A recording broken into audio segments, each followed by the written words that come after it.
Thank you, thank you. Kamaljeet Sarawat, 8 बजे तक का समय आपका। 8 बजे तक का समय। धन्यवाद आदरणीय सभापति महोदय जी, आपने मुझे आज 18वीं लोकसभा में बजट के पक्ष में बोलने के लिए मौका दिया। मैं सर्वप्रथम अपने पश्चिमी दिल्ली क्षेत्र की जनता का बहुत धन्यवाद करती हूं, जिन्होंने ये मौका दिया कि मैं इस ऐतिहासिक लोकसभा का हिस्सा बन पाई। और मैं दिल्ली की जनता का भी बहुत धन्यवाद करना चाहती हूं, जिन्होंने राजधानी क्षेत्र के 7 सांसदों को तीसरी बार दिल्ली में जिताकर इस बात को साबित किया कि आदरणीय प्रधानमंत्री नरेंद्र मोदी जी देश को जिस दिशा में लेकर जा रहे हैं, देश उससे सहमत है। आदरणीय सभापति जी, हमारी वित्त मंत्री जी ने ऐतिहासिक एक समय पर 7वीं बार बजट रखा है, लेकिन ये भी महत्वपूर्ण है कि बजट भी बहुत ऐतिहासिक है। देश 11वें नंबर से 5वें नंबर पर पहुंचा है और इन पिछले 5 सालों में उनके द्वारा प्रस्तुत बजट से हमारा देश स्टार्टअप का 5वें नंबर का सबसे बड़ा इकोसिस्टम बनकर विश्व के सामने आया है। तो मैं उनका बहुत धन्यवाद करना चाहती हूँ। एक महिला होने के नाते मैं आदरणीय प्रधानमंत्री नरेंद्र मोदी जी का बहुत धन्यवाद करना चाहती हूँ। इस आधी आबादी को अपने निर्णयों से आर्थिक विकास के साथ आत्मसम्मान दिलाने का प्रयास अगर किसी प्रधानमंत्री जी ने स्पष्ट रूप से दिखाया है तो वो देश के प्रधानमंत्री आदरणीय श्री नरेंद्र मोदी जी हैं। अगर 10 साल पहले हम महिला और बाल जो विकास मंत्रालय है उसका बजट देखें तो वो सिर्फ मात्र 20,000 करोड़ होता था, जिसे इन 10 सालों में बढ़ाकर 26,000 करोड़ कर दिया गया है। पहले फेज में आदरणीय प्रधानमंत्री जी ने कहा कि विमेन डेवलपमेंट के ऊपर बात होगी, और अब जो नया फेज है इसके अंदर विमेन लेड डेवलपमेंट के ऊपर बात रखी गई है और बात नहीं रखी गई है। अपने निर्णयों में और बजट में उन्होंने इस बात को साफ किया है जो आदरणीय हमारी वित्त मंत्री श्रीमती निर्मला सीतारमण जी ने रखा है। Ministry of women child development में वर्किंग वुमेन्स हॉस्टल के साथ क्रचेस भी बनेंगे। सेल्फ हेल्प ग्रुप में जो 83 लाख सेल्फ हेल्प ग्रुप बने हैं उसमें 9 करोड़ महिलाएं खुद को इन्वॉल्व कर पाई हैं और इससे ग्रामीण क्षेत्रों में विशेष वृद्धि हुई है। 1 करोड़ बहनों को लखपति दीदी बनाने का प्रधानमंत्री जी का जो सपना है वो उन्होंने रखा है और हमारा बजट उस तरफ अग्रसर है, ये हम देख पा रहे हैं। विश्व की सबसे बड़ी योजना स्वास्थ्य क्षेत्र की आयुष्मान योजना, उसमें आशा वर्कर और आंगनवाड़ी वर्कर जो कि सबसे ज़्यादा महिलाएं जिसमें थी, 10 लाख महिला आशा वर्कर को और 13 लाख आंगनवाड़ी बहनों को इसमें फ़ायदा होगा। पीएम मुद्रा लोन योजना 10 लाख से 20 लाख की है।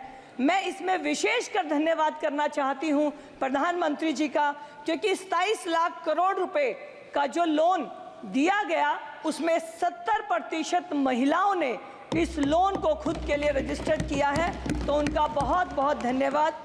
3 करोड़ पीएम आवास योजना के अंतर्गत घर दिए गए और बहुत खुशी की बात है कि इसमें 70% ज्वाइंट, 26.6 अकेली महिलाओं के नाम घर का इंटाइटलमेंट हुआ है, जो महिलाओं को आत्मसम्मान की तरफ ले जाता है। LPG connection 10 crore 33 lakh Ujjwala connection, जिससे कि बचत भी और स्वास्थ्य भी। अनेक ऐसे काम हैं। पीएचडी की इनरोलमेंट 1 करोड़ हुई है। लेकिन मैं एक बात और कहना चाहूँगी, क्योंकि समय बहुत कम है, कि आपने जो समय दिया है उसमें मैं कंक्लूड करते हुए ये बात जरूर कहूँगी कि सिर्फ बजट में आर्थिक रूप से महिलाओं को सम्मान नहीं मिलता, आत्मसम्मान भी प्रधानमंत्री जी ने दिया है कि हज पर जो हमारी मुस्लिम बहनें अकेले नहीं जा सकती थी, उन्हें पुरुष के साथ और समूह में जाना कंपलसरी था। इस कंडीशन को हटाकर 2023 में जो मेरे देश की मेरी मुस्लिम बहनें हज पर गई हैं, 4000 उनका नंबर है और वो लेडी विदाउट महरम स्कीम के अंतर्गत वो गई हैं। तो मैं आदरणीय प्रधानमंत्री जी का बहुत धन्यवाद करती हूँ।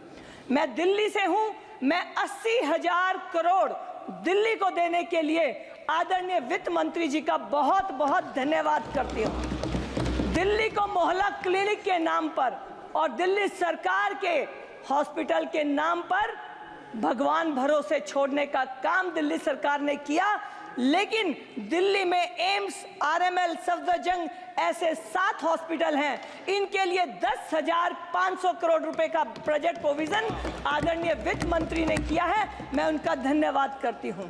दिल्ली में कहा जाता है कि हम शिक्षा पर ध्यान दे रहे हैं, लेकिन आदरणीय सभापति महोदय जी, दिल्ली के 1080 स्कूल हैं सरकारी, जिसमें से 300 में साइंस नहीं है।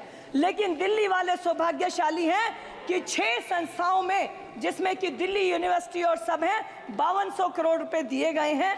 अभी सामने से बहुत सवाल उठाए हैं प्रधानमंत्री जी के ऊपर, लेकिन मैं एक बात कहना चाहती हूँ, शब्दों का एक सवेरा हूँ, शब्दों का एक सवेरा हूँ, इंकलाब लिखता हूँ, अपने स्वर्ण हिंद के विकास का सच्चा ख्वाब लिखता हूँ।